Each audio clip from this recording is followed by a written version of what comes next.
kusini, mashariki.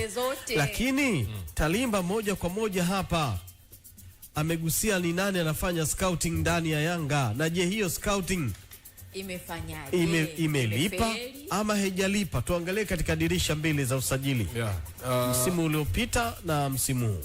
Msimu uliopita kwa wachezaji ambao walifanya vizuri sana kwa upande wa wachezaji waliosajiliwa, nadhani Dube, manake msimu uliopita ndio ulikuwa msimu wake wa kwanza.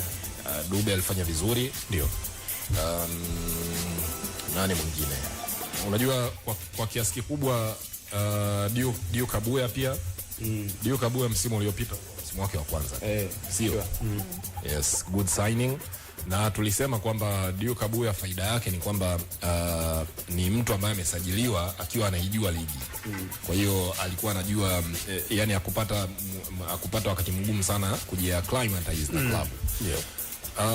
Of course kadri siku zinavyozidi kwenda Yanga wamekuwa wanasajili wachezaji wazuri, lakini ile trajectory ya ubora wale wachezaji inaonekana inakwenda kupungua, na ndio maana baadhi yao wamewasajili na wamewafloat. Muangalie mtu kama Mohamed Dumbia, wamemsajili, wamemtoa. Musa Balakonte the same, Celestine Ekwa the same.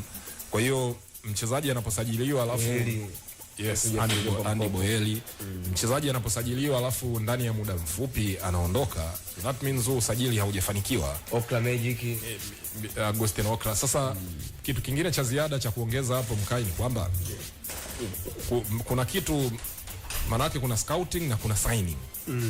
Mchezaji unaweza ukamscout, mchezaji ni mzuri huko alikokuwa, akaja kwako for some reason akafeli. Kwa hiyo kama tulikuwa tunamsifu mtu ambaye anafanya usajili Yanga wa kuwaleta kina Pakome, kina Aziski, sijui umemleta Alan Okello sasa hivi, it's only fair kwamba kama baadhi ya wachezaji wasipocheza vizuri ni wewe umewasajili. Kwa hiyo watu watazungumza. Kwa hiyo kauli ya mzee Tarimba ana haki ya kusema hivyo, and it's fair na yuko sahihi, even though bado ni mapema. Nadhani muda sahihi wa yeye kuzungumza with better conclusion ungeweza kuwa baada ya msimu kumalizika, lakini dalili tayari zinaonekana. Kamanda, yani